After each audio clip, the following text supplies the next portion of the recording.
Tatiana hurried home, her heels clicking on the asphalt. The end of the month had been screwed at work. She had to stay late. The boys were already ringing off the hook looking for their mother. They said they had emptied the fridge since dinner wasn't ready. She even yelled at them, "Healthy dudes, 13 and 11, you could have cooked dinner yourselves since your parents are late." Tatiana remembers how, when she was Dimka's age, she was busy cooking and easily fulfilling her mother's requests for lunch and dinner. Her mother was a nurse. She had long shifts and often night shifts. As long as she could remember, Tanyusha, who grew up without a father, was always left alone to do housework. Oh, the current generation is not like that at all. It's good that they made it to the fridge and tore themselves away from the computer, otherwise they could have died of hunger without leaving the device. The young woman even burst out laughing, imagining her sons exhausted by hunger in front of the monitor. She was, of course, just grumbling. Her children were wonderful, they helped her with everything. And today's whining was more likely because they missed her, because she had such a close-knit family. She had already flown up to the entrance, when she heard a quiet cough from behind. "Tatiana Sergeyevna, hello." Tatiana looked back at the voice. "Good evening, Kirill Matveyevich. Sorry, I was lost in thought and didn't notice." Their neighbor from upstairs, an elderly man of respectable age, was sitting on a bench by the entrance. He waved off the apologies and asked sarcastically, "What is it, has Tamara Mikhailovna found herself a boyfriend?" Tanya, who was about to step into the entrance, stopped. "I don't know. Where did you get such information?" And the man pursed his lips, offended. "Yes, I saw her in the park on a bench with a stranger. They cooed like doves, and didn't even say hello to me." Kirill Matveyevich's face became unhappy, and Tatiana impulsively stepped towards him. "Well, Uncle Kirill," she exhaled, not knowing how to console him. The mother-in-law categorically rejected the advances of her late husband's friend.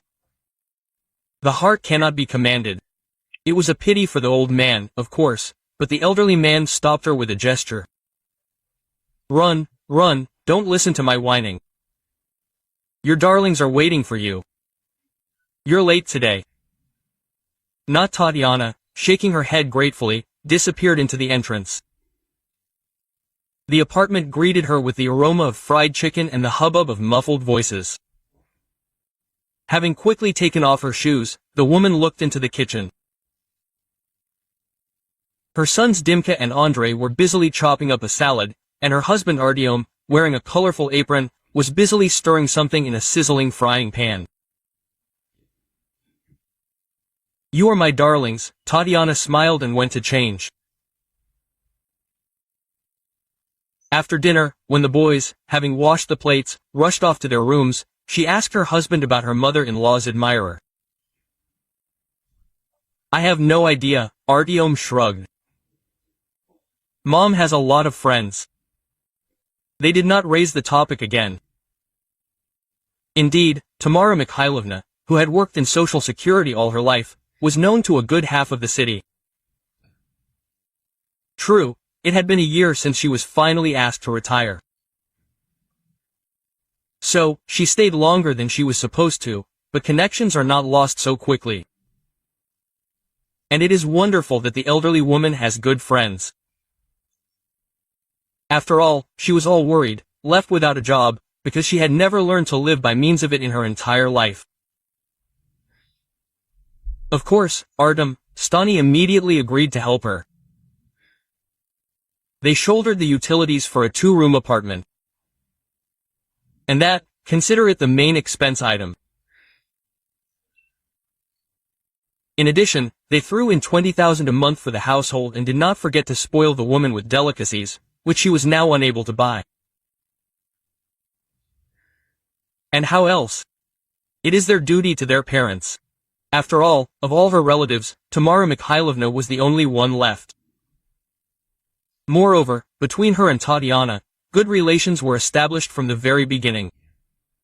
The mother-in-law did not interfere in the affairs of the young family. She did not try to lecture the young daughter. Often she helped out the young parents, agreeing to babysit their grandchildren, took their cat to her place. If the family went on vacation, therefore, Tatiana tried to pay in the same coin. Tamara Mikhailovna was a dear guest at all family celebrations. In addition, when she became a widow, the first person to lend a helping hand to the elderly woman was her daughter-in-law. June was approaching. In a week, Tatiana was supposed to start her vacation, and she and the boys were getting ready to move into the dacha. Of course, Tamara Mikhailovna was also offered to join them.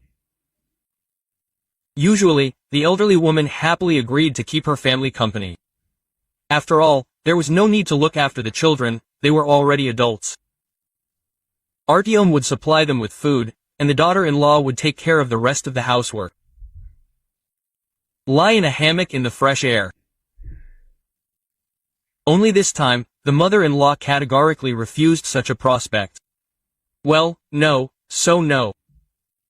Artyom safely took his wife and children to the village, and on Sunday evening he left for the city, only to return again on the weekend.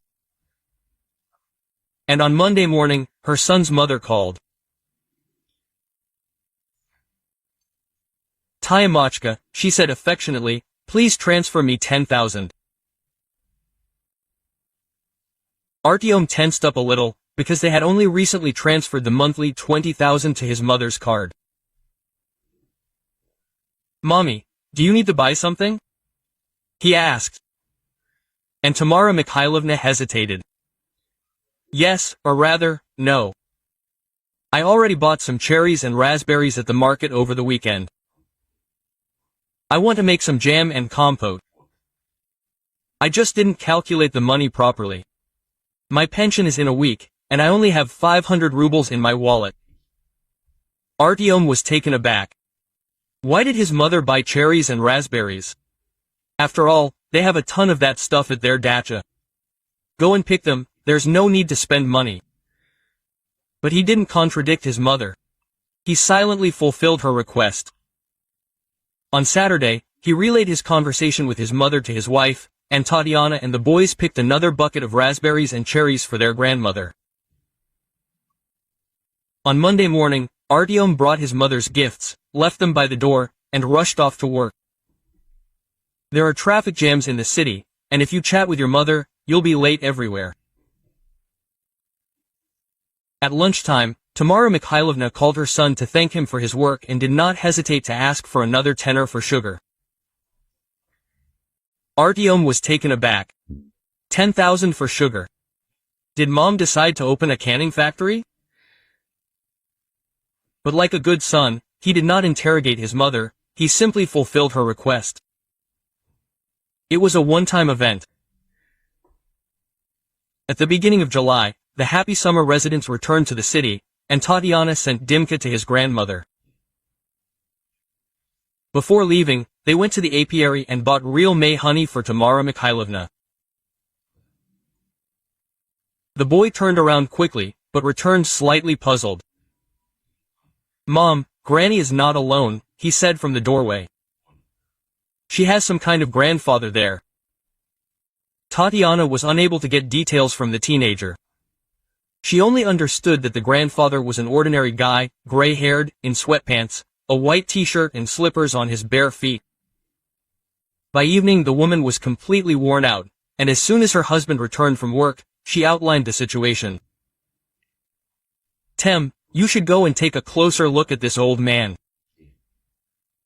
I'm somehow worried why Tamara Mikhailovna is silent." The next day after work, Artyom visited his mother, and he did not like what he saw there at all. Semyon Arkadyevich, Tamara Mikhailovna introduced the elderly man. My husband Artyom was dumbfounded, and my mother's new husband did not even raise his eyes from the plate of borscht. He just slurped, smacking his lips and sending torn slices of bread into his mouth.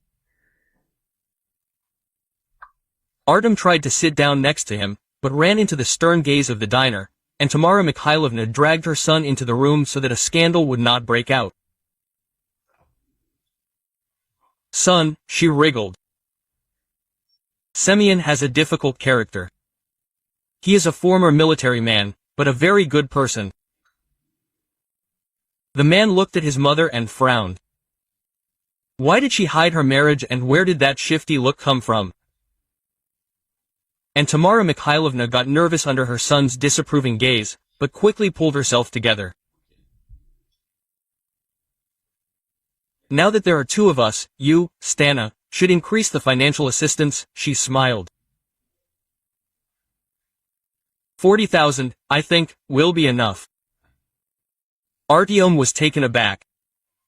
Mom suggests putting her man on the allowance. And here's Tara's. "Mom, do you hear yourself?" He was indignant. "Why the hell should we support someone else's uncle? And you won't get another kopeck. I know the military pensions are good. Let your husband support you." Tamara Mikhailovna even covered her mouth with her hand. "Tyam, what are you doing?" She sobbed. "Syoma gives his entire pension to his daughter and grandchildren. After all, he used to live with them." Artyom shrugged his shoulders, as if to say, "Get out of it yourselves." The mother darted into the kitchen to complain to her husband, and he headed for the exit. He had no business here, in this hotbed of family happiness. But before he could open the door, he heard a man's roar behind him. "Ungrateful son." Artyom snorted, almost bursting out laughing in response. When did Semyon Arkadyevich manage to become his butt? Left without financial support, Tamara Mikhailovna cut off all contact with her son's family. And she didn't even congratulate the boys on the new year, although she had previously spared no expense on good gifts. But in mid-May, the mother suddenly changed her anger to mercy and came to visit her son. On the phone, she said that a serious conversation awaited the family. And the conversation really was serious.